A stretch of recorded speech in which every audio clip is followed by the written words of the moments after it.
So when you log in, you're going to log in and see the ability to change your password. So this is going to be a difference from the old system where you had to email me and say, I forgot my password, and I would have to send you a new one. So now you'll be able to update your own password so that you won't have to send that extra email to me and wait for me to get back to you with your new password. And for those of you in the last year, it has been particularly difficult because, as you know, if you've had to deal with this, I lost my ability to do password assignments as part of the problems we had towards the end of the life of the old system. So this really will make it a lot more efficient for you as you go through. So I'm just going to go right to the annual report. When you log in, you will also see information about your institution, and you'll be able to verify your personnel, but we'll look at it on here as well. So you'll see the welcome page to the annual report. I'll probably highlight the things in the email here that are the changes from year to year, so that you have it in both a covering email that comes out with your reminder, as well as here as you're beginning to do it. And so the easy thing, just start your annual report. So this is a test program, so you're not going to recognize any of the people here, but remember, you can't change your president or CEO, your dean, or your program director. So on those, you need to send us the personnel change form, and then it gets changed in the master CAAHEP database. So if you see something is missing, or you look and you see, oh, we have a new president, then you're going to send me that personnel change form or the email. And actually, for the president, just send me an email. I don't need the personnel change form, and I will then send it to CAAHEP, and then they will change it, and it will be showing up pretty quickly. Usually within the same day, it's all done. So again, here we don't have the dean, so you would want to send the dean, and then make sure that your program director information is accurate. The medical director, you can change. So you're going to go in, just click here. But remember, we want to know if you've made that change, because the CoA-NDT does approve this. So you can go in and update it. We'll just fill in then my next and save it. Oh, okay. Nathan, I thought we would get a little sign here that said it had been changed. You created a new medical director? Yes. So you see the banner right there says new medical director? Oh, yes, I'm sorry. Yes, sorry. No worries. And if you want to modify it, or even if you enter someone accidentally, you can click the pencil yellow icon or the red to remove it or edit it. Right. But as far as what the system shows from a year-to-year basis for those that are completing a subsequent annual report, we want to make sure we're showing that you've added this personnel new this year. So even if you go in and edit it, we're going to show it as a new personnel. That's what we show is different this year. That way, when Jackie and the team are reviewing the annual reports, we highlight on the report itself in the PDF new people, changed people, removed people, and anybody that gets removed on next year's, you won't see that person here. Right. So if Dr. Wild left and Dr. Jones came, then you can remove Dr. Wild, and now Dr. Jones will be here.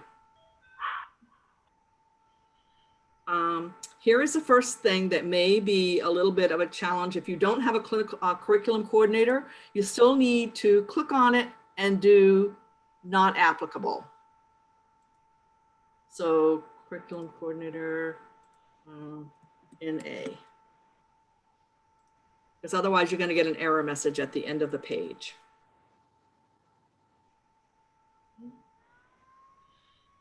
And this is going to be something that the first time you're doing your report, you're going to say, well, this doesn't make it any easier, but believe me, it does. This is where you're going to add all of your preceptors, your clinical instructors, your didactic and lab instructors. And then when you get over to the clinical site, I'll show you how to add those, how just to click on, and you'll be able to just pull them over, and then they stay. So next year, if it's the same person, you don't need to do anything. But if it's a new person, then you will delete the old one and change to the new one. And then, so here's your clinical preceptors, and then you can do save and continue. And again, so this is the error message that you're going to get if you didn't add at least one person to each. So we have a didactic lab faculty. We don't have an associate medical director. So, so Jackie, if these people were already in last year, do we now have to put them in new, like this year with the new system, or will they still show up from last year's report? I'm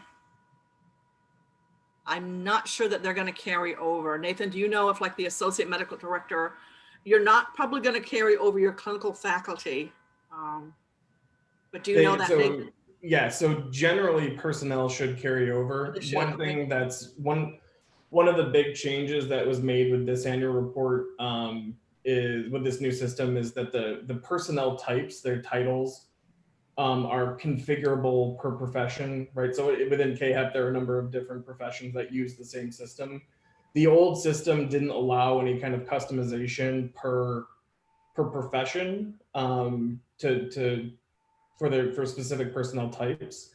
So the new system has, so where a new, if for NDT, a new personnel type was added to the system, or if an old personnel type that wasn't really valid was removed, you wouldn't see those personnel. So I think, but I don't know that happened much, if at all, with NDT. So anybody that was entered in the old system and, you know, still carries over with these personnel types, you should see that those personnel showing up. Perfect. This year. The only thing is, Jackie, I found out that some of the clinical preceptors went in as under a different title. I had to go in and adjust that title. Okay. So here you would just, Kelly, here, instead of being clinical preceptor here, you adjusted it, or? I did, but I don't remember. It's been a while since I did it, but I could go in and make the change. I did not have to re-enter them. Oh, perfect. Perfect. Okay. So then we should be able to save and change, and then see over here on this panel, you're going to see the green arrows and that green check marks, and that tells you that you've completed that panel. So if you needed to leave for any reason and come back and pick this up, you'll know exactly where you want to start. So again, this is going to be a big improvement. Remember that you always had to submit your advisory committee roster every year. And if you didn't, then I would be sending you an email back and saying you need to submit your roster. You forgot to upload it. Now you're going to put it directly into the annual report. So there's a new student. So we need one in every one. So I'm just going to go in and do first year student.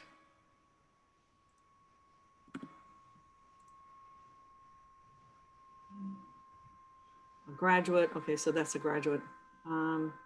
Faculty, because otherwise what will happen again, you're going to see if you try to save and continue here, you're going to get the error message that say you need one person in each category. So in the interest of time, we'll just, yeah, that'll be good because I'll show you at the end. So then you can go to, and so you can click back and forth between them as well. So your program information. So what do you award? Is it an AS in neurodiagnostics technology, an AAS? So put in here. And again, this will carry over. So you're going to be doing a lot of data, not a lot, you're going to be doing some data entry this year that you won't have to add after this. So put that in. Again, the URL to your program outcomes. Now we were asking you to send that to us in a comment field on the back on the comment section. Now you don't need to do that anymore. You're just going to put it in right here. One thing I did find this when I was working on this the other day, that you can't just put like CoA-NDT.org or the name. You have to have the full URL. So one of the things that might just be as easy is just to go to your website where you have it, and then just click on copy the address and then just paste it here. So, because we do verify these, And you guys are awesome. You guys get your URLs in. If I don't have it, I can usually find it on your website, because these do get verified and by CAAHEP, because we have to submit this to CHIA, the accrediting organization for CAAHEP. So we are verifying them. And so this is great. They'll just be right here for you. And then again, just select your award. So if you have a certificate program within an associate's degree, then just collect certificate, however long it is. 21 months is pretty much a standard academic year, the two semesters. Then 18 months that you're really in classes. The total credit hours, so just whatever you require for credits. And then if you don't require credits in the academic credits, but your clock hours or you're on trimester, quarter, then you just select from the drop-down list and tell us what it is. So contact hours, you can just pick that out. And then your fees, if you're a community college or a state college, then you generally have a fee differential. So you want to just give us your cost for tuition fees for residents and then a non-resident. So again, if you're working on a community college, sometimes you have a differential for your residents in your primary service area. So whatever your resident is considered, and then whatever your non-resident is considered. Then again, just tell us the year that your fiscal year begins. And so we'll just use July 1st.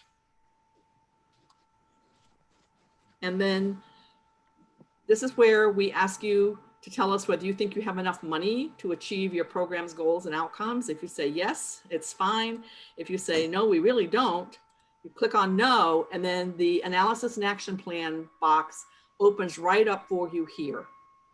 And so you're not having to go someplace else and enter that. So, and then if you have a satellite campus, you shouldn't be putting a satellite campus in unless we already know about it. I don't think any of you do have a satellite campus for NDT. Okay, and then you can save and continue. Oh my goodness, it is a number. So no commas.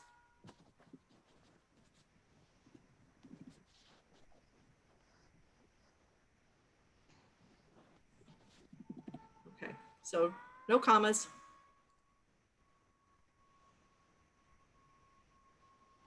And then it automatically brings you to the next one. So remember in the old one, you had to click back and forth across the panel at the top. Now it just brings you to the next one. If you haven't finished one and you want to go back, then you can just click directly on it. So again, your resources, there's no change from how you do it now. You're going to tell us that you have sufficient resources. And remember, you're going to do this based on your resource assessment matrix.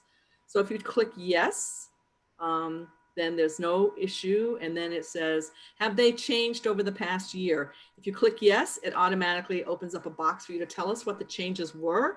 If you say no, then it just takes you to the next one. So clerical. So generally the move is going to be yes and no, unless, so for example, if we look at clinical affiliates and you say, if you say no, and then, or let's say yes here, and then no. Then you would say, we lost 4 clinical affiliates. And so you could also click here, no, if you don't have enough affiliates now, and then have they changed over the past year? Yes, because last year you would have told us that you had enough clinical affiliates.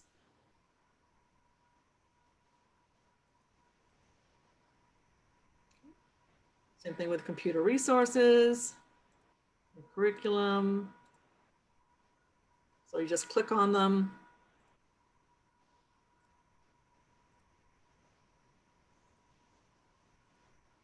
So Jackie, real quick question for curriculum, because things have changed because of COVID, do you want us to write that in there for curriculum? Like, you know, like we're hybrid now, or is that where you would want us to fill it in due to COVID and write that in there? Right, and actually you don't have to write very much because you've already submitted a change form to us most of you have submitted 2 or 3.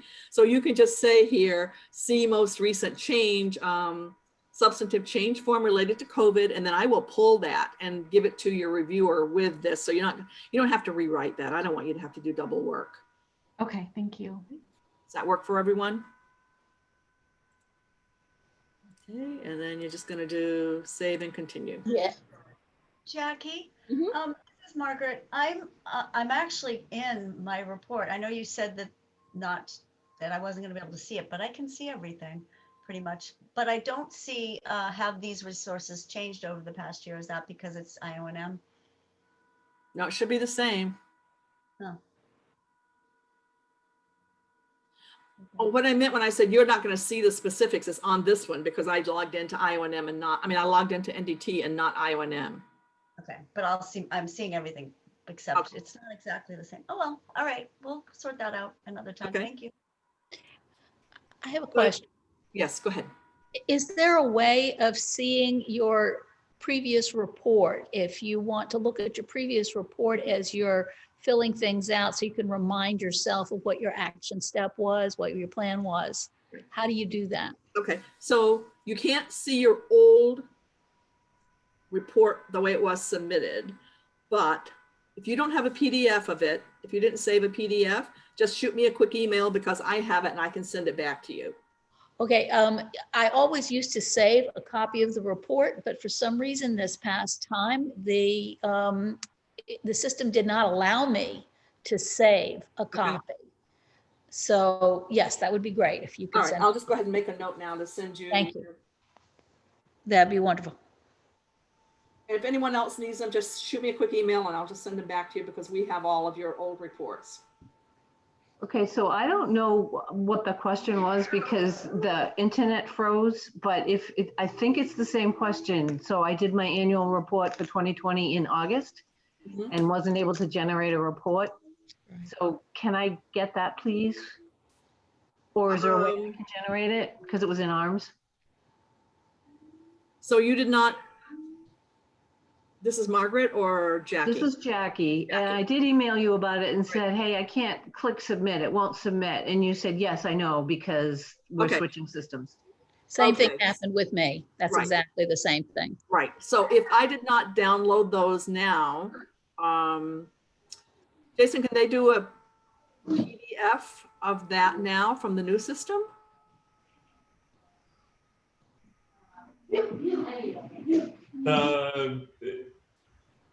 So we have a link with Teresa back to still the old system's still live and available. So if people have completed reports for this year and generated PDFs, I believe we would be able to still generate and download from the old system. If it's previous years, Right. the last version of the PDF that was generated would still apply.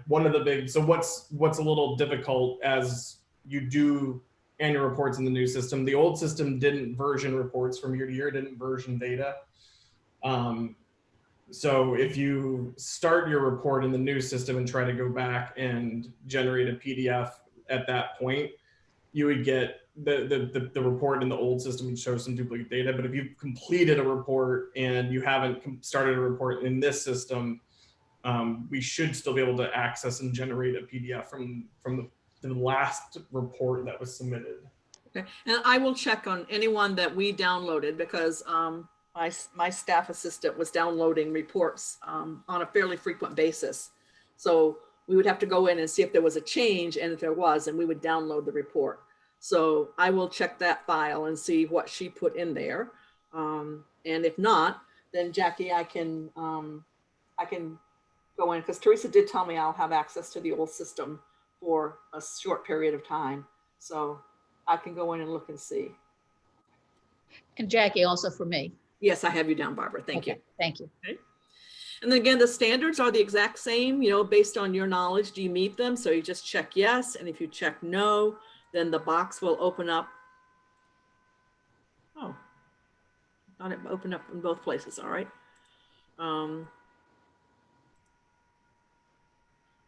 Yes.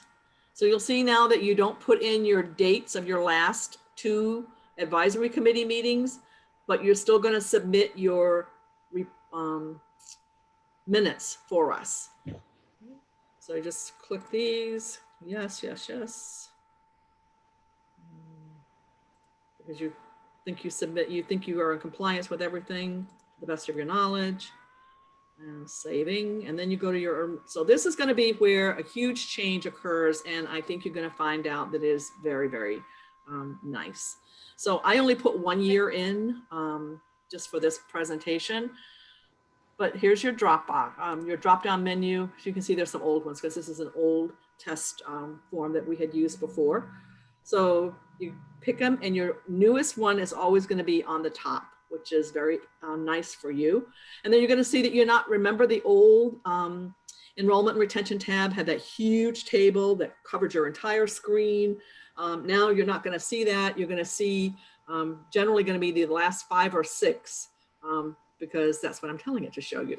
So by the time 6 years out, you should have everything in there that you need, so that you won't have to keep seeing anything that is old and you don't need to work with it anymore. So I just, it's the same thing, that just edit your cohort. So the number of students, number of applicants, let's say there were 15, you could have 12 in your class and you had 10. And if you have people that are lost out or dropped out, just put your numbers in the same way you used to do. So we'll just do, let's leave it that way because I think I programmed this. Okay. Okay, so then your cohort has changed.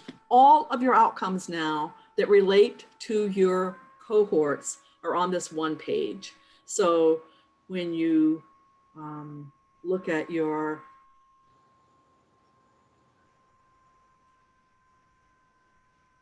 that's because I only put one class in here. So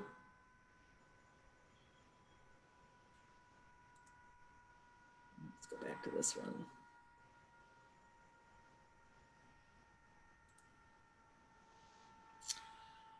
Okay, I'm gonna have to put another class in right now because I didn't enrollment date. Let's add a cohort. And you can either, I found it this morning easier to just use the calendar because otherwise if you typed a bunch of numbers, you would get kicked out. So let's just go here and we're gonna say September, and they graduated in 2020. So they would have enrolled in September of 2018. Oh, 19, okay, never mind.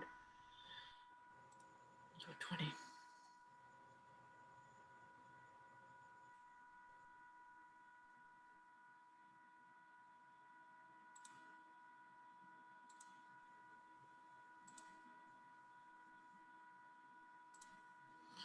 So they graduated in May of 2020. Why is it not changing, Nathan?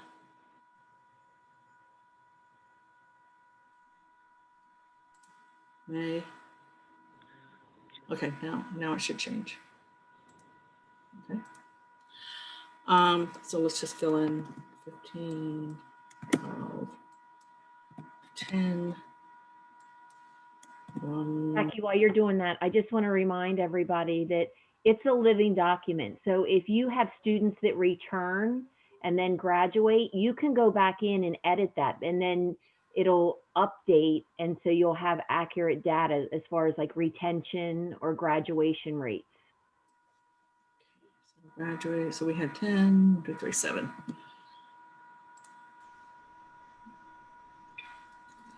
Okay, so now we have this new cohort. So now,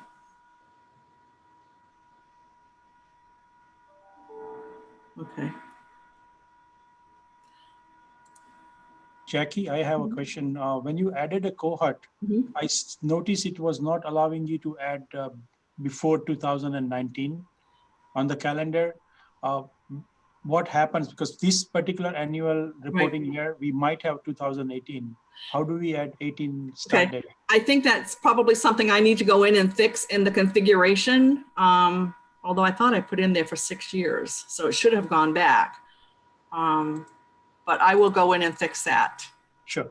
So one of the things I want to just kind of bring to attention is that in the old systems, enrollment and retention tab in that section, when you were adding information, or it wasn't really named cohorts in the old system, you were entering based off of the enrollment date and the enrollment year.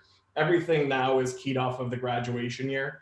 So what you see is the configured, NDT report window, which is configured for 5 years between 2015 and 2019, right? So what you're seeing is the cohorts are listed there in that graph for the retention is any cohort that has a graduation date within 2015 to 2019.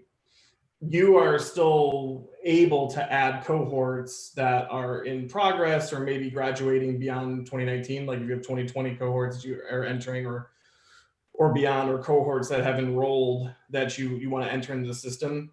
You can enter and add those, but what you see in below in the totals are cohorts that are graduating between January 1st, 2015 and December 31st, 2019. Okay, so I'm going to have to. So if you were to add a cohort that has a graduation date before January or December 31st, 2019, it would appear in the appropriate graduation year. And then the cohort information would be, summed and calculated below that with retention averages calculated for that year. Here, though, we want to add a class that says they enrolled in 2018, and we're not allowed to do that. So yeah, if you were to then open the date picker and then scroll up. Oh, okay. Oh, there. Never. Okay, now. Okay. So let's do this. So you'll have something, and we'll give them a 2019 graduation date. Let's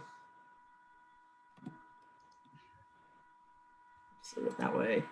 So we can have, so should we show you?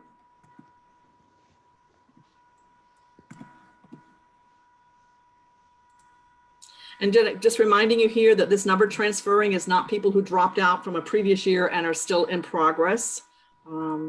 So let's just do 1, 1, 1.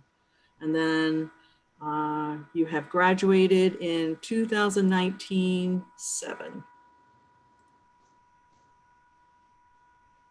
Okay, so now when you come down here, you'll have your retention by graduation year here. So that you can see this is for the 3-year average, and since we don't have any classes in the previous 3 years. So let's see.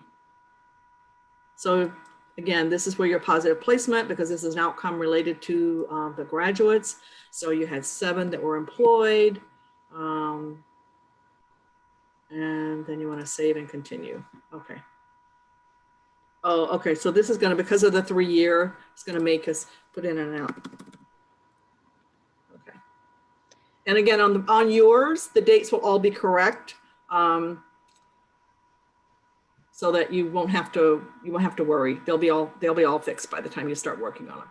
So now, instead of having that whole big list of credentials that you don't have your students take, if you're just, you're just responsible, if you're an EEG program, you're just responsible for the REGT exam. If you're an IONM, just responsible for the CENM. If you're an EEG program with an NCS add-on, then you're responsible also for reporting the RNCST exam. So you want to just click here, and then you'll see that you can edit it, very similar to the old system. And you open it up and you had 7 graduates, and you say all 7 attempted, 5 attempted the first time, and 1 attempted the second time, or passed the second time. And so then you'll see that you graduated 7, all 7 took it, 5 got the first time, 1, and you got 1 person who hasn't still passed it. So again, just because I wanted to be able to show all of this, if you're just an REG program with no add-ons, you're only going to see the REGT exam. If you have an add-on, then you'll see your add-ons. If you're a CENM, if you're an IONM program, you'll just see CENM. Jackie, I'm sorry to backtrack a little bit. And enrollment and retention, I added a cohort for 2019, and I saved it, and Mhm. it doesn't appear on the chart below it. It starts at 2018. Did I miss a step? So I went into the add a cohort and went Yeah. through those, saved it, and shouldn't it appear in the chart on the bottom? 2019? Was it the graduation for 2019 or the enrollment of 2019? Enrollment and retention. And the graduation date was when? The end of 2019, so December 2019. It's the group I'm working on now for my annual report. Did you refresh your screen? I don't think she should have had to, because I did it here and it worked fine. It worked fine, and I was following along with you. I just kind of did it quickly. I'll go back and check it, but I mean. Sorry, is this Labor College? Yes. Yeah. Yeah, so the window for your current annual report year is from 2014 to 2018. Yes. Okay. So if they graduated in 2019 or graduated in 2020, it won't appear in the graph. You'll see the cohort listed in the available cohorts, but the graduation year has to be between 2014 and 2018. Oh. Okay, so when? Because I haven't updated it, Margaret. I haven't updated it. Yes, because people are Sorry. still reporting where they're reporting on 2018. So I just thought I messed up. Yeah. Perfect. Thank you. Sorry. And so that's also, I think, a change on this, if I understood Teresa correctly. Now you will be able to put cohorts that you have enrolled, as long as it is before the date that the annual report is submitted. Is that correct, Nathan? Correct. You can enter this. So actually what you guys are experiencing right now is kind of a debate point we had when we were building out this system is there are certainly program directors that want to enter cohort information for cohorts that may be in flight and have started enrollment, but not necessarily yet graduated, or graduations have passed, but aren't necessarily have been reported on an annual report. So it's one point I think just is going to take some getting used to is, when it's showing up in the report years between the graduation years. But you are welcome to enter cohorts that are getting ahead, necessarily of what's the reporting window. And in the next year's report, all of this information will be copied over, and you'll be able to make any necessary changes to in-flight cohorts in future years. So if you are tracking enrollment from year to year and people, drop out, or dropout numbers change, or people graduate early or even graduate beyond their on-time graduation year, you'll have the ability to manage those cohorts from year to year. And then once the graduation year hits, where the graduation year is within the reporting window, you'll see that cohorts totals calculated in the appropriate year. Right. So we were one of the ones that wanted to be able to enter cohorts on the fly, because that's what I've told people to do, because we get a lot of requests for number of graduates, number of enrollees, particularly from colleges when they're doing the feasibility study. Many of them need to know what's an average class size, how many programs there are. That was part of the prompt for the survey that you guys got this week about clinical.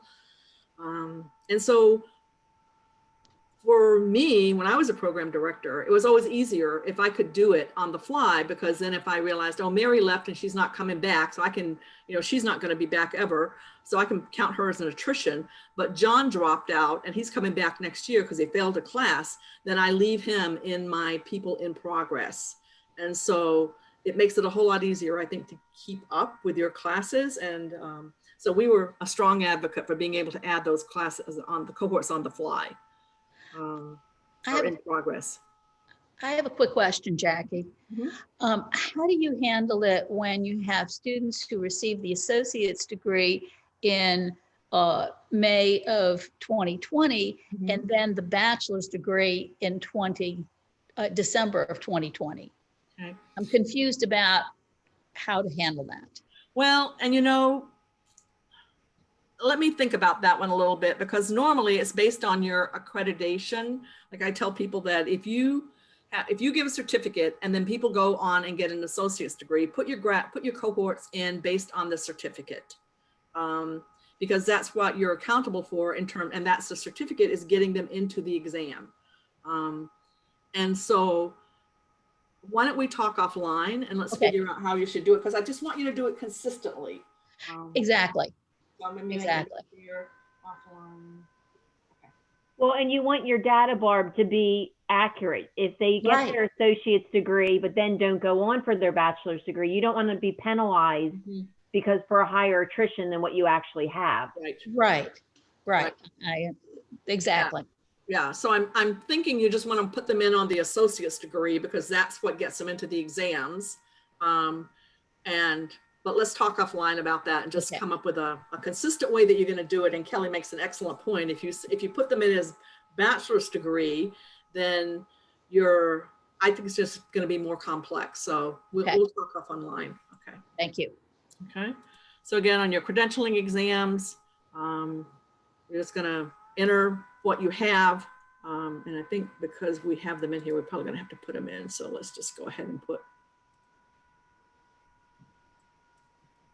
And remember, the exams are based on the number of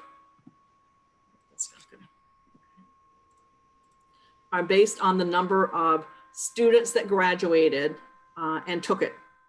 Students that took it, not the graduates. So, Jackie? Yes? I have a question. Did you say that if you don't have an add-on, then it won't show up for you to report exam information? It should not show up.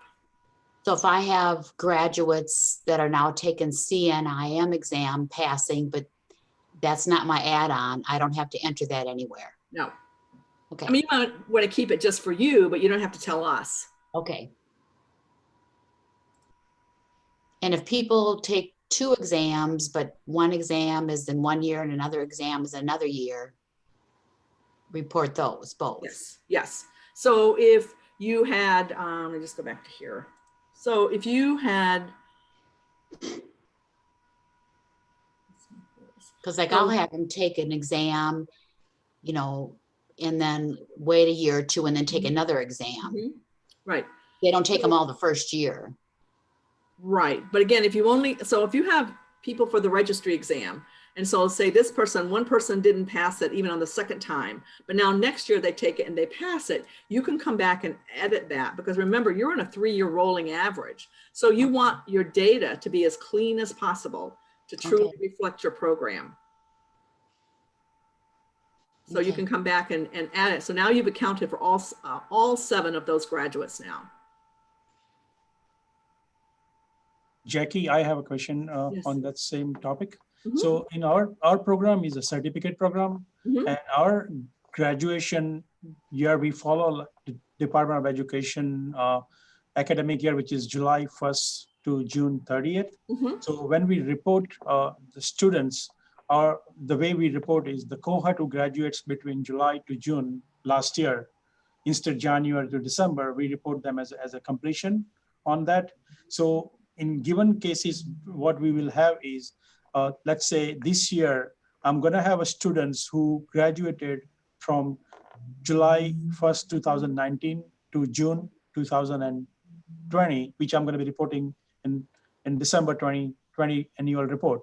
Now, next year, when I go back to add my report for 2021, I will have a student who also graduated in 2020, which is add-on.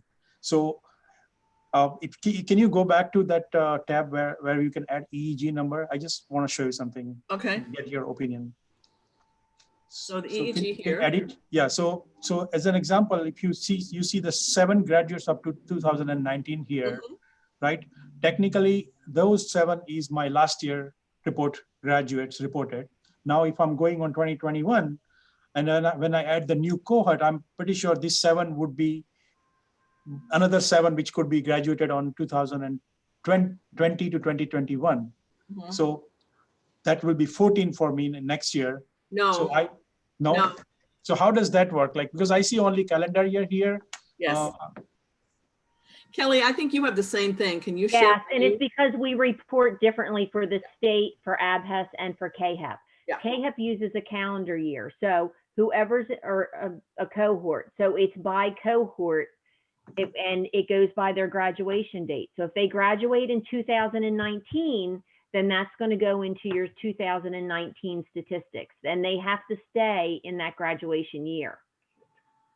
Right, and so the same thing Right. happens, like Kelly has multiple admits a year, La Beret has multiple admits a year. I think those right now are the only two that I know of that do. No, we multiple. have the Ames also have this two admits per year. You So do, we start okay. like a Yes. spring and the fall class. Right, so then when you are in your enrollment and retention, you will see that on the individual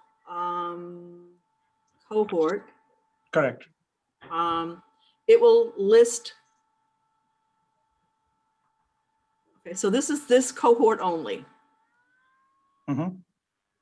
If you had another one with a graduation date of 2020, then it would add them together when you get down to your 3-year average.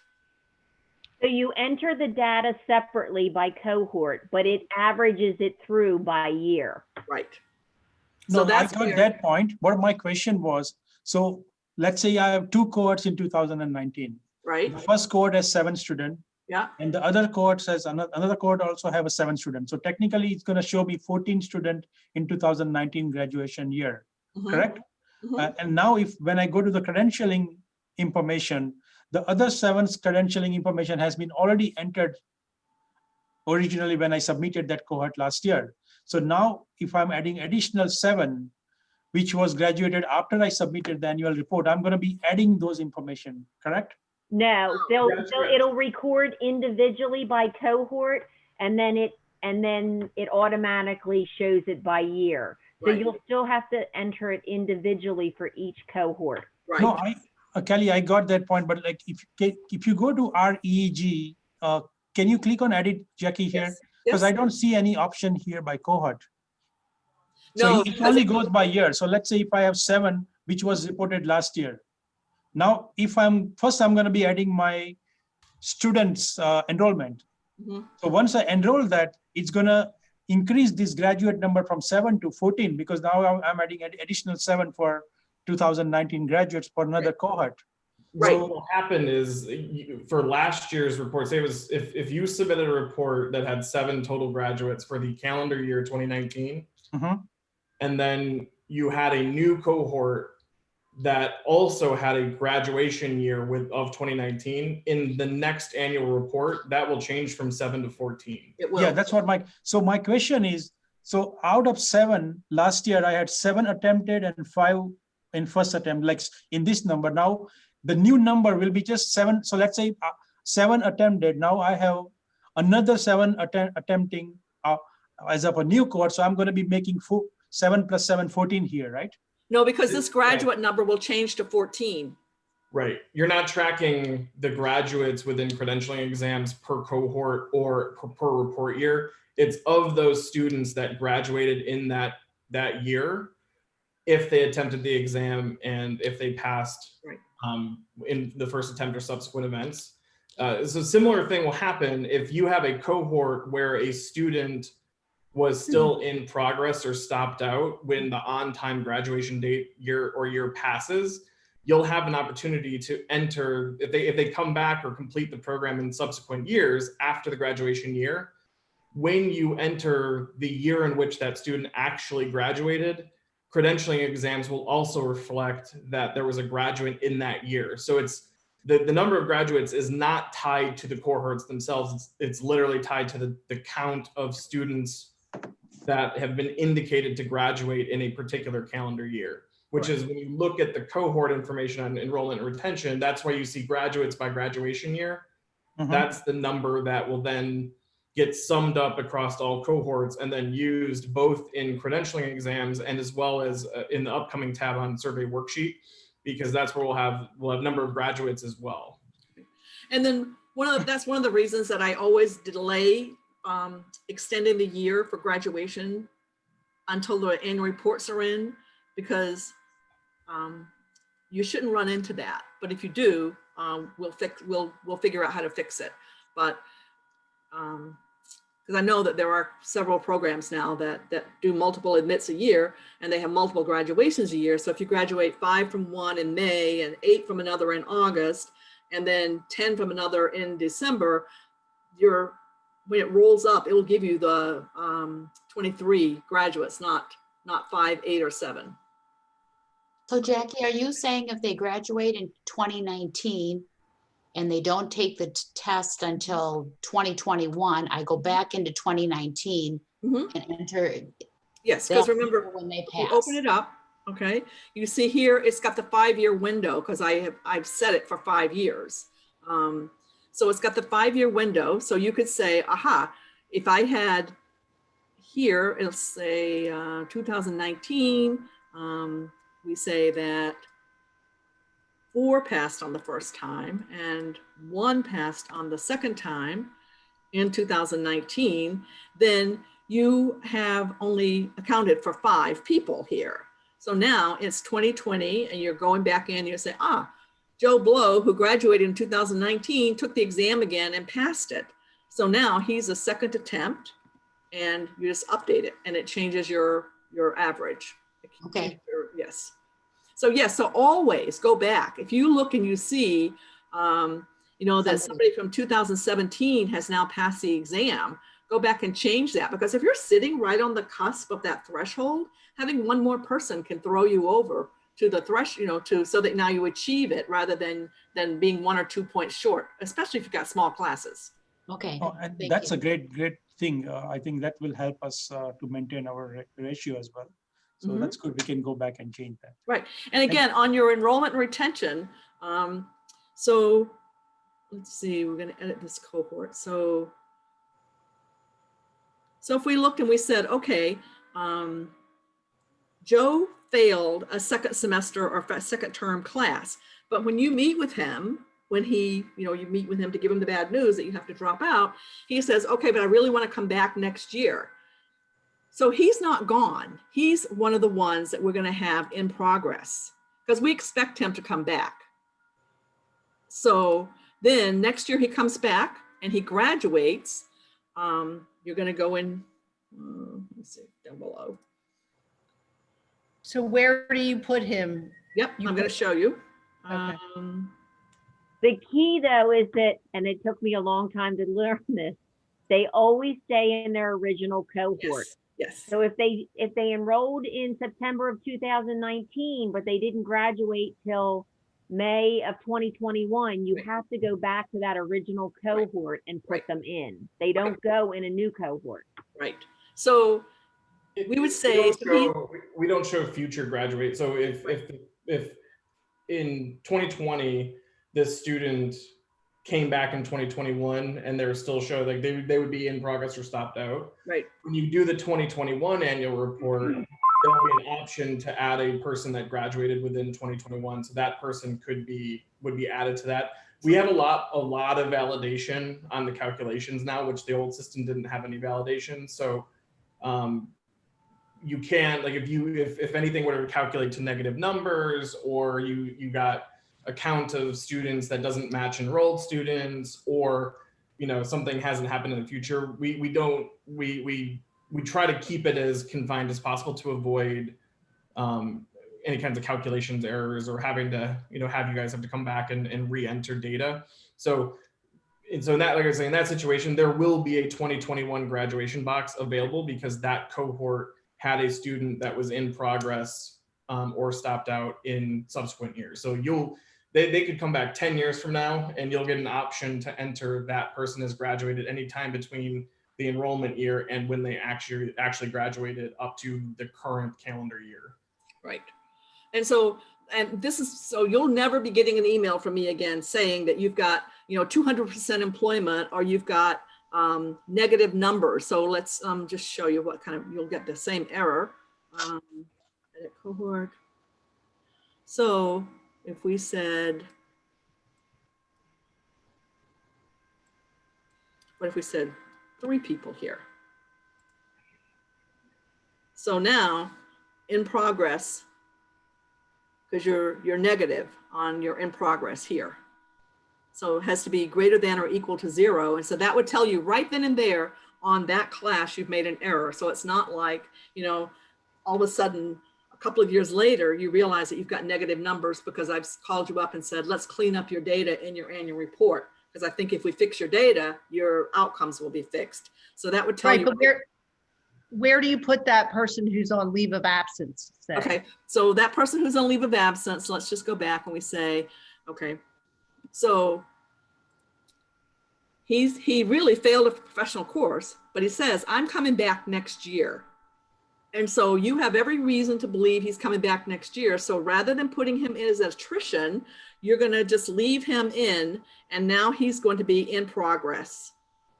So it automatically puts them in progress? Yes, because we have 9 people in the cohort, and you accounted for not, you have 10 people in the cohort rather, and you accounted for 9. You had 7 graduates and 2 dropped out.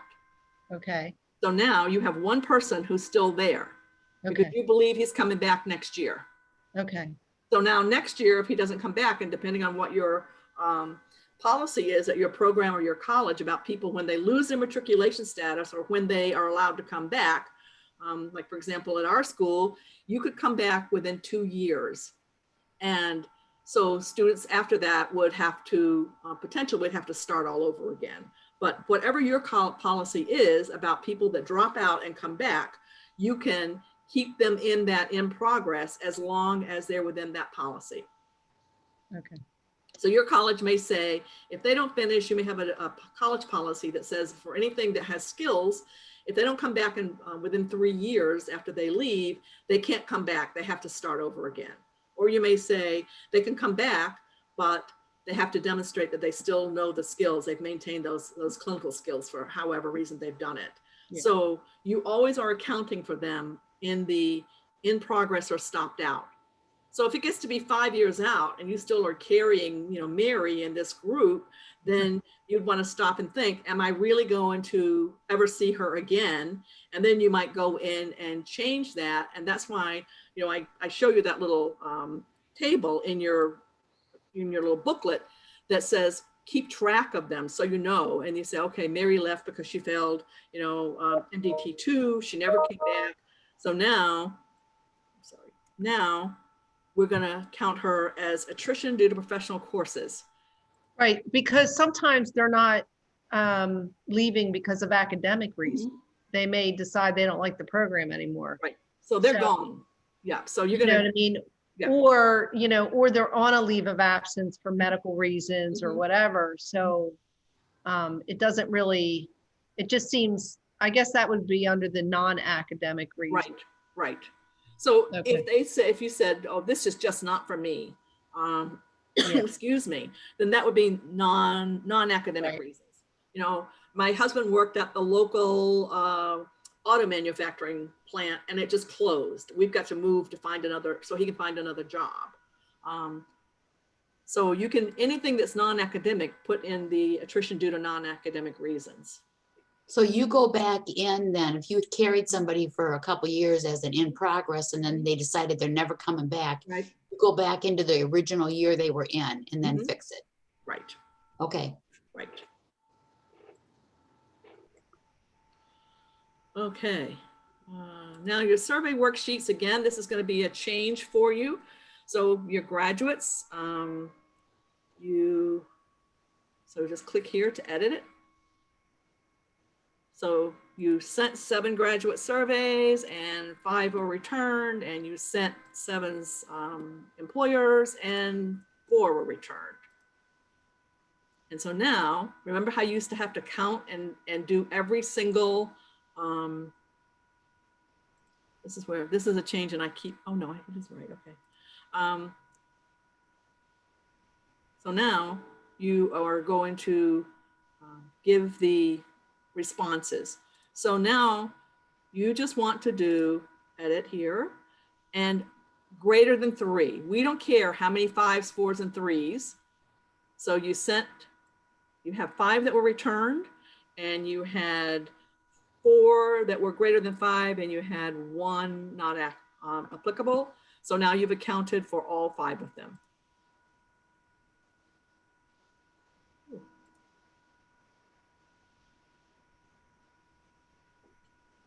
What happened? 5, 4.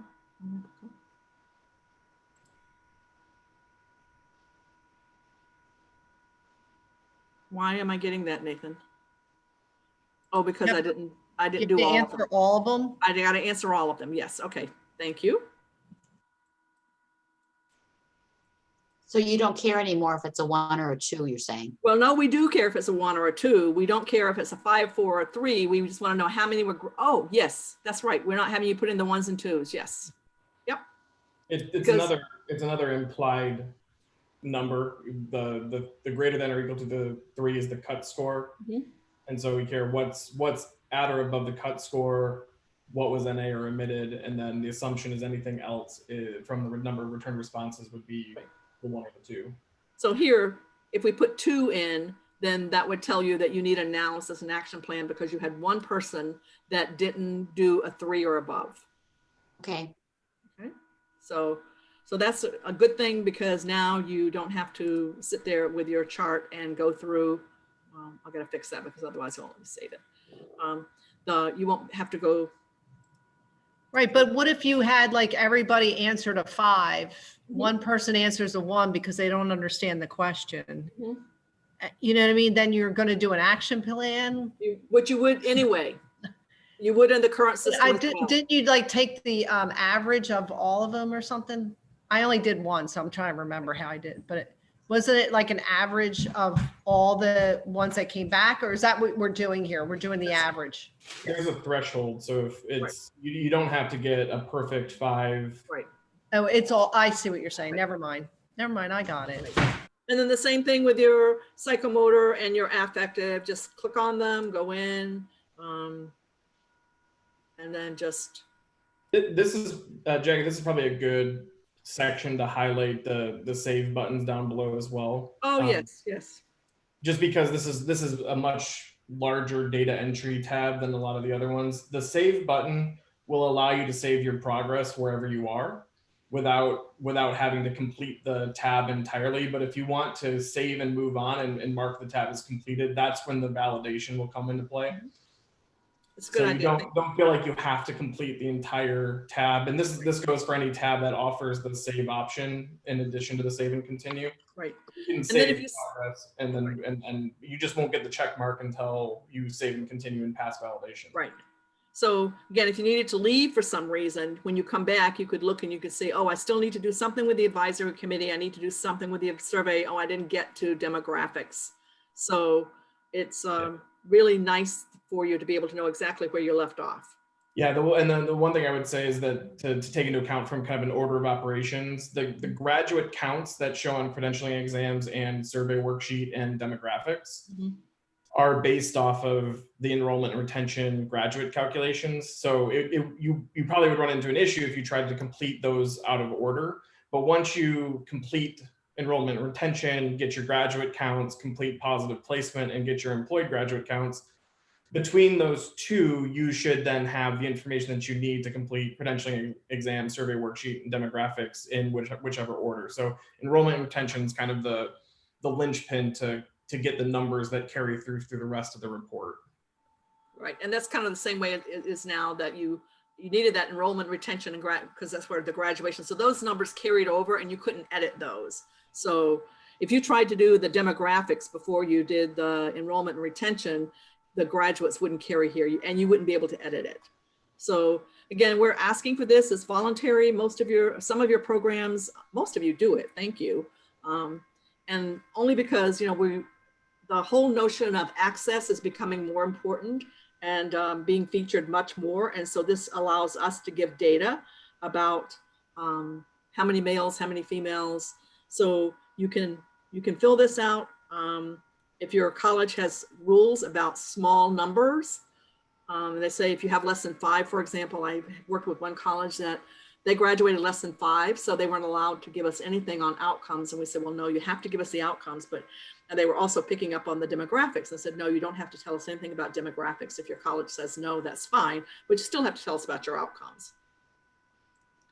Then again, if you need to put a comment in, this is where you used to put that URL link. You don't do that anymore. Remember, that's back up in the program information. And so here you want to put no comments because otherwise you're going to get an error. You can spell it right or not. And then when you get to the related documents, you're going to, let's see. So you're going to update them. So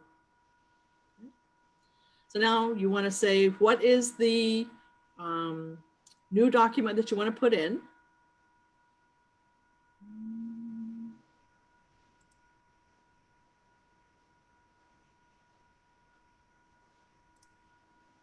So now I want to put in my clinical preceptors because I had 2 new preceptors. So then you want to just do like any other time when you're uploading a document, just click on it. I'm sorry, put the name of it here. So S. Jones, and then click here. And I don't want to show you my messy file system. So, but you just click here and it will tell you, it will now allow you to open up and pick out the document that you want to upload, just like you do with any other drag and drop or upload file.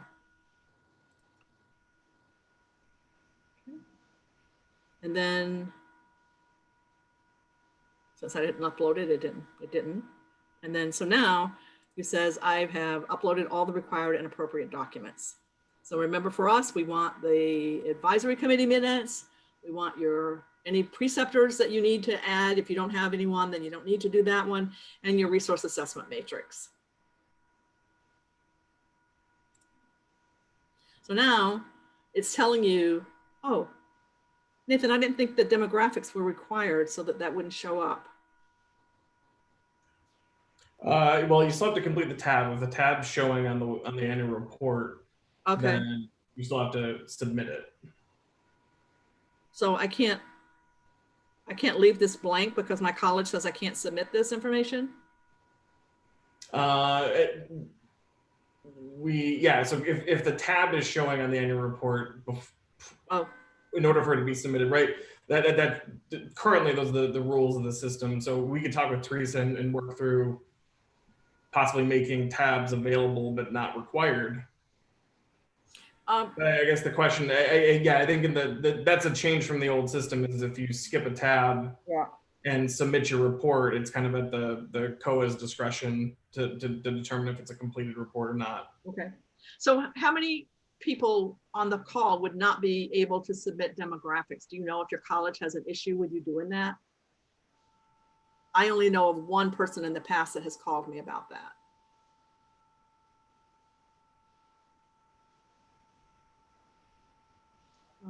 We'll try. We'll see. So I assumed I could, so I've been filling it in. Okay.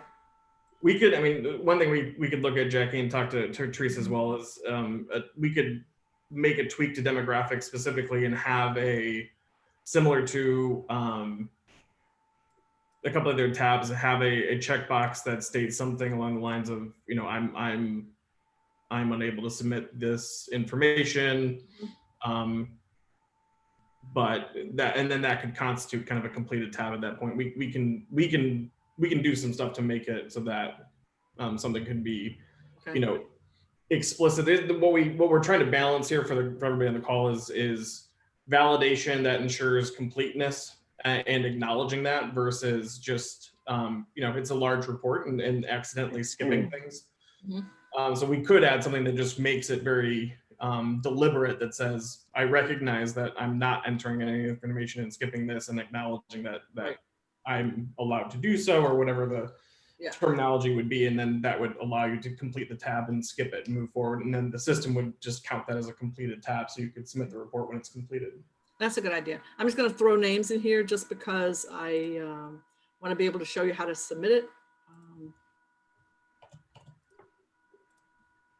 You have to have one person in every area, otherwise it won't let you submit the form. So let's just do, doesn't matter what it is.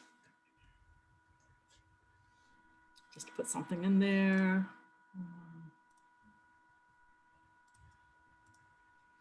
Jackie, I have a question. It's Kathy Campbell when you get a chance. Yeah, go ahead. Was last year the first time that we had to submit a matrix for resource surveys? Because the one that I did was from 2018 to March of 2020. And do I need to get another group of surveys for December submission? Every year you have to have a resource assessment matrix. That is a requirement. Okay. And so, yes, and you use those surveys.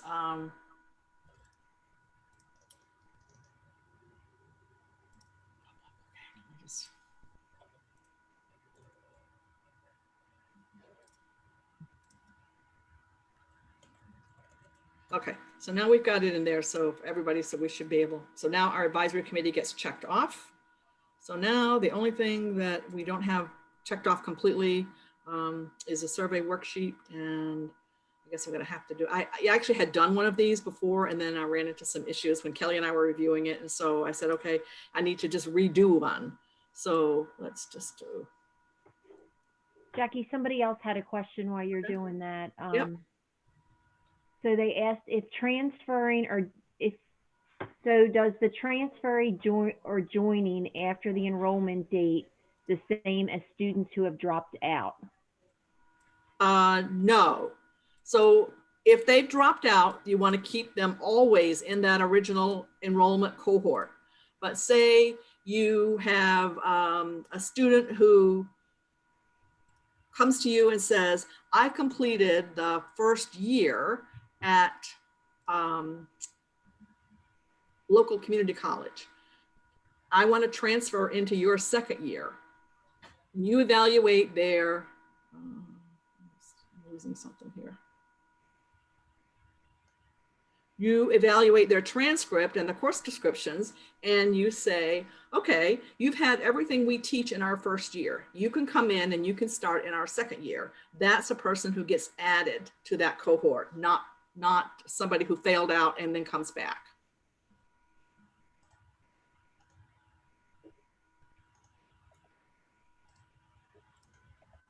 Why am I getting that? Because you only entered 3 of the 4. Okay, but it should have been, oh yes, I see, yeah. Okay, thank you. Okay, so that's a question I have written down for Teresa, Nathan, that I'd done a complete one and I wanted to go back and show how to do it, and then without having to put all the data in, and I wasn't able to figure that out. So I'll talk to Teresa about that. I couldn't edit it. So I'm sure it was just something that I was doing wrong. Well, once the annual report itself gets submitted, and I know you'll be showing this next check, but I'm wondering if you were looking at an annual report that had been submitted. Yes. Once it gets submitted, it gets locked. Yeah. If you were to, when I can actually walk through it with everyone on the call as well. And Okay. kind of show the COA/CAAHEP controls once it gets submitted. You can indicate that you want to redo a tab by going to that tab, marking it incomplete, and then sending the report back. Okay. That will then open it back up to be editable.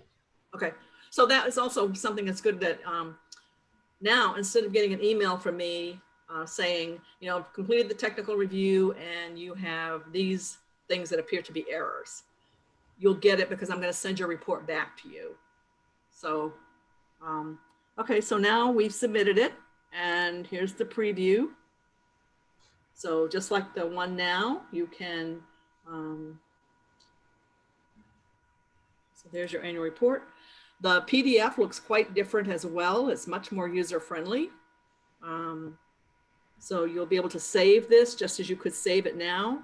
You'll have it to be able to look at, but this is what we will get at the NDT, which is, you know, much, I think, much easier to review. And you'll be able to just go through it. And then you say, if you look at it, you say, oh my goodness, I did make a mistake here. I meant to check that my clerical support was no longer adequate. And I want to put that on there. So now you want to you want to make an edit. So you would have to let me know, right? So that I could open it back up for them. Is that right? Yeah, so if you go back to the annual report tab, Yep. the live one, what you're looking at here now is kind of the COA admin view. So if you were to click then on using that example, if you were to go to resources, you see that option for mark tab incomplete. Mm-hmm. You can click that, and then you can go through, if you're reviewing, you can use this as a tool to review the annual report and mark any tabs that need further attention as you see fit.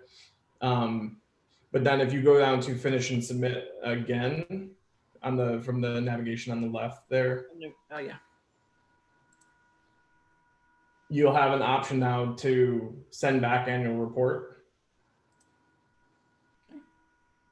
That would then, this opens the annual report back up and goes back into a send back status. So for program directors at that point, you'll get email notifications both when you submit it. You should get a confirmation that's been submitted with a copy of the PDF included in the email. Jackie and the COA team as well would receive a notification that you've submitted. If it were to get sent back for any reason, you'd get a notification that had been sent back as well. And I'm sure you would be communicating closely with Jackie anyways, but there's the system sends out reminders and notifications just as a kind of a fail safe. But now you can see that resources tab doesn't have the check mark anymore. If an annual report does get sent back, then this is a quick way for you to also reference what tabs were marked as incomplete. So you can go back to resources, make any changes that you would need at that point, and then skip on ahead. Once you click the submit and continue, you can then click on finish and submit and resubmit it as well. And so you can do that process back and forth as long as necessary. And then ultimately, Jackie, if you were to not every COA, not every team is gonna follow the same process, but you have an opportunity to, if you've reviewed the annual report and no changes need to be made, you can in the system accept it, and that would move it into a final completed status. You used to be able to save it and preview it before you hit submit. Can you still do that? Yes, the preview PDF button is always available throughout the completion of the annual report. So Okay. you basically like you'll be able to see previewing at before I any submit point, what the PDF would look like as you're completing it. Right. Okay. So Absolutely. The same. Nathan, if somebody submits their annual report to Jackie and maybe they don't have their action plan or they didn't upload the preceptor form, she can, on her end, can send that back to the program director? Mhm. Correct. Awesome. That so much easier. and the system won't, it shouldn't. Bugs are definitely always a possibility, but we call them features. If a tab is expecting you to complete an action plan and analysis, which the rules of the system basically say, if your 1 year, 3 year or report window, maybe if it's 5 years or whatever the number of years may be per profession, if you have any outcome that's below the threshold and would require an action plan or an analysis, it shouldn't let you move forward and complete that tab until you've completed it. One kind of exception to that is it's only required for the report window averages. So if you are only missing an outcome threshold for the one of the for the current year, the current report year, you'll have an opportunity to enter an action and plan and analysis, but it's not required. But if you've missed a threshold for an outcome for the report window for the number of years that are being shown, then it would be required before you could even move forward. But if for any reason you need to be able to correct something, or if something was missed, it can be sent back to you to be completed and then resubmitted. And we don't ask for you to have an action plan on 1 year, but we always say, gee, if you have been running on like retention, if you've been running retention at maybe 70, 75%, so you're on the threshold, but boy, now you have a class that was, we all have them, the class from hell, and you had 40% retention. You might want to just make a note for yourself, even if you don't tell us what happened that year, because that is likely going to kick you out next year on the 3-year average. So, you know, sometimes people give us a lot of information that we don't need. And so the nice thing is now with the new report, you're not prompted. It's not sitting there right in front of you saying, oh, I better write something here. So We'll all be writing COVID-19 on them. yes, Jackie, and phone calls or Zoom sessions rather about how accrediting agencies are going to handle 2020, probably 2021, and maybe even 2022. Yeah. Yeah. Yes. So we've already got that on our radar screens, but yes, you'll be writing COVID-19. And Nathan, when I haven't tested that yet, but if I send something back, does it come from my email or does it come from CAAHEP? It'll come from CAAHEP support. So everything from the system will come from CAAHEP. Perfect. Now, Nathan, I noticed our username and password both are not working. I tried to change the password and it says the username is also not working. Are you guys sending us a new one? One change for the system is all email address. So your username will be the program director's email address. But it says email doesn't found. Okay, I can take a look. We had to do best we could migrations of logins from the old system. And that's part of where the security and authentication changes happen. So if you have trouble accessing, which would be the program director's email address and the password that was used in prior years, if you try the password reset function and you get what you got, the email wasn't found, we can jump into the system and just make sure that an account and a login is created. So if you want to email to you or Jackie? You put in the chat window your email, the program director's email address. I can check the AMS as well. And it very well may be if you work at an institution where the program director is not the person who sends out who fulfills the annual report, Right. probably carried over the program director's email. So then we would need to add you as a user. Sure. So that may happen. Our system, Kathy is the one who Yes. does Yeah. all. I think it's all Kathy's information. Right. But So, Kathy, yes. why don't you share your information in the chat box so they can fix our username and password? Yeah, because in the old system, I had Kathy added as a user. I know. That carried over. I know. Thank you. Okay. I'll talk to you, Jackie, about that. Okay, yeah. So Thanks. again, if you are not the person, if you're a program director and you're working at an institution where somebody else is primarily responsible for inputting the data, that's not a problem. You just need to let me know so we can add that person as a user. But remember that the program director is responsible for being able to speak to all of this. And so even if you're not putting the data in or you're not collecting the surveys, the program director still needs to be involved in the analysis and writing the action plans, because those are things that are expected. That's a requirement under program director responsibilities in standard 3. So just kind of keep that in mind. Thank you. Okay. As Nathan said, we think this system is really very, very nice. As I said, Kelly has played with it. Diane, did you get your questions asked? You said you had some questions that you had a hard time working with something. Anyway, why was Daddy going around and asking us about his box? Diane, we can't hear you. Somebody ordered it. He's like, what's this? And I was like, I don't know, what is it? Okay. Well, I will check with Diane because she said that she had some areas of difficulty that she couldn't get through. So again, we hope that there are no glitches, but anything that's new, sometimes it's a glitch and sometimes it's a user error. And with me, it's pretty much been a user error because it is just different enough from the back end where I'm working that I just intuitively go to do it the same way I always did it, and it doesn't work that way in this system. For you guys, it shouldn't be that much different, we hope. But if you have a problem, make sure you get back to me, send me an email. I can get with Nathan and Teresa, and generally I get the answers back within a day. Most of the time, if I send them in the morning, I have them back by that afternoon.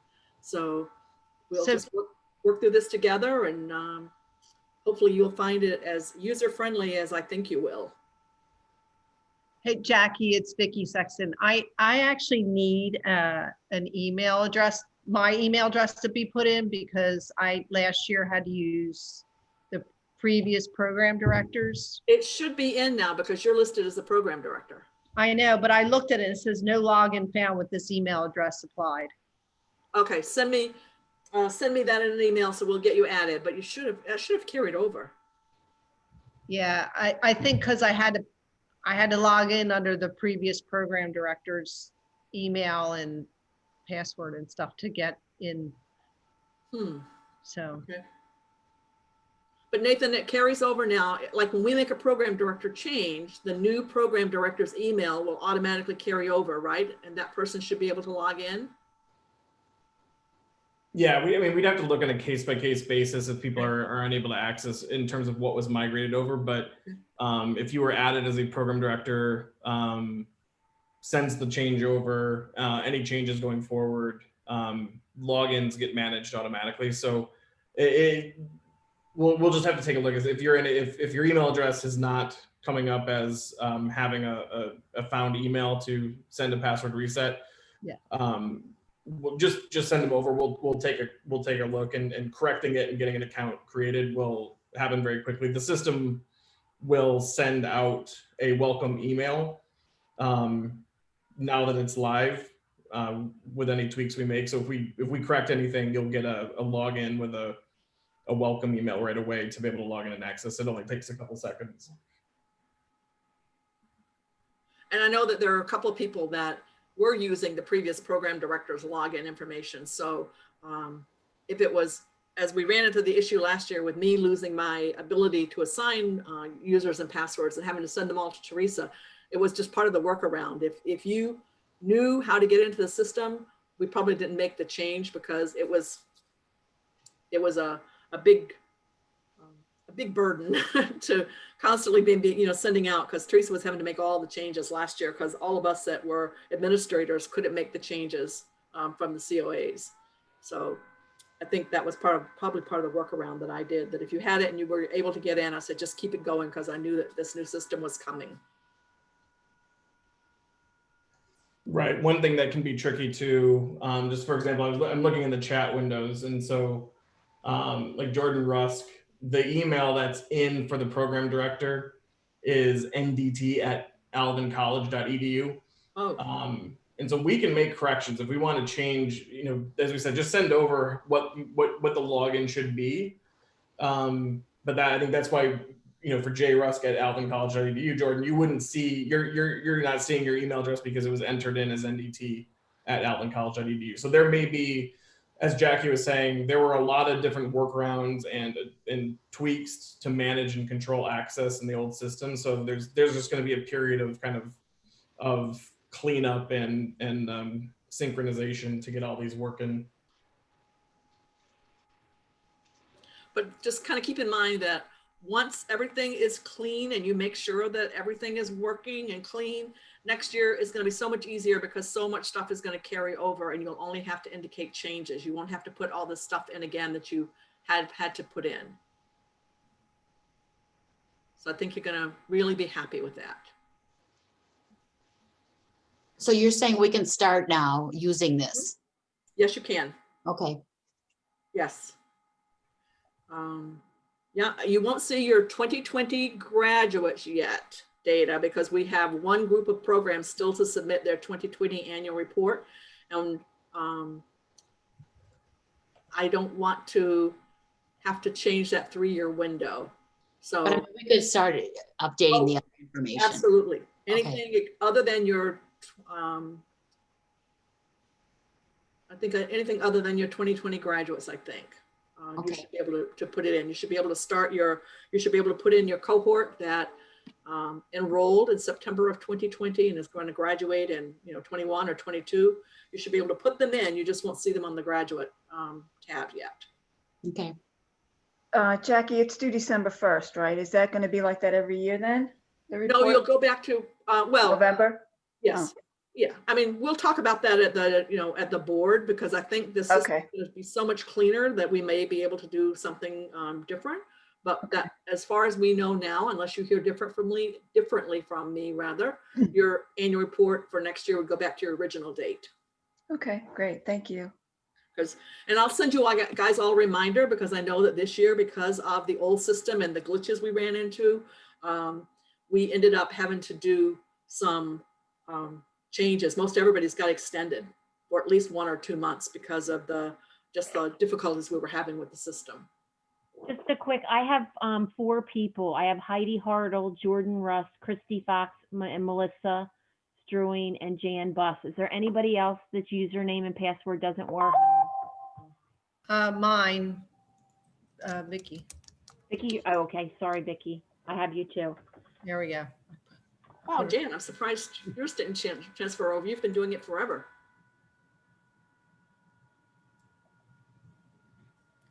Is everybody due the same month for these arms, or is it different months for different programs? Different months for different programs. Okay, because I was just like, wait a minute, I know I'm not due in December, but was that an extension last year? So. No, it's Okay. we've had them submitted basically every other month. A group of people would submit them, and it worked nicely for us in terms of reviewing. But again, I think so much is going to be so much better with this new one, like with the technical review, to be able to send it back to you right online and be able to get it fixed. I think it's going to be so much faster. So we'll talk about that at the board meeting if we want to stop it, if we want to change it. But I'll send you all a reminder. Hey, Vic, send me your email in the chat so I can add this to Jackie's list, please. Sure. So Jackie, Heidi here, newbie. You notify us when the annual report is due. I do. This is our first one, so we could just get an email saying it's due on this date. Yes. And what I'll do is I'll just send Okay. out a reminder. I'll send out an email to everyone confirming what your due date is. And since it's your new one, we generally try and tie it loosely to your graduation date so that next year you've had that year to get your data in. So if you have a traditional graduation date of May, then we probably give you the next year in July as your date, as your first date, and then it will be July 1st thereafter. Okay, perfect. Thank you. And let's see, Kathy Campbell, the new CAAHEP link requires our email address and asks for a password. Do we need to create a new profile to save somewhere? No.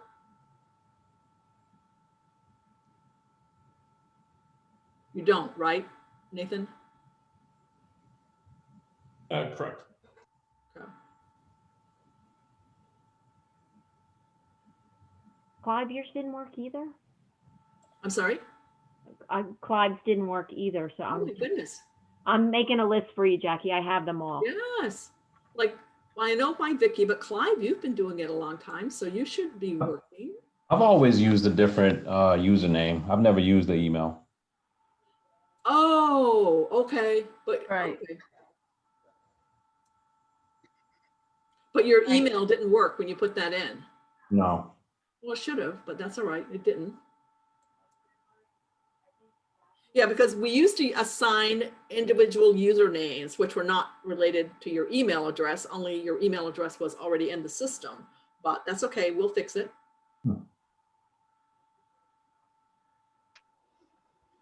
Okay, I think I have them all. Okay, great. Well, if you have any questions, Kelly is becoming a super user. As I said, she's done the pilot, and she's identified a whole bunch of things that we've been able to take care of. But I'm sure she will be able to help you as well as me. But just send me a quick email. And as I said, Teresa and Nathan have been awesome getting the. As I said, if I forward an email to them in the morning, I generally have an answer by early to mid-afternoon. Certainly by the next day. So please don't aggravate yourselves. If you can't do something, just let me know and we'll be able to help you right away. Yeah, sometimes it only takes Jackie a minute to figure out what it is, where you're banging your head trying to figure out what it is. And it's usually, in my experience, user error. Well, on my end too. And as I said, you have a brand new user's manual that I'll be sending out. Again, thanks to Teresa, she did an awful lot of work on this, and then I just have to customize it for you guys. So I think that between the user manual, you'll be able to move right through this. And after this first year, I think you're going to be so happy with it. Any other questions? Nope. Thank you, Jackie. Oh, Thank you. all for coming. And Nathan, thank you so much for spending your time with us this afternoon. I know you had a couple of things you had to juggle to do it. No, Jackie, I'm going to stay on the line. All right. Well, thank you all. And Barbara, I'll stop the recording. Okay. And then we can take care of you. Okay.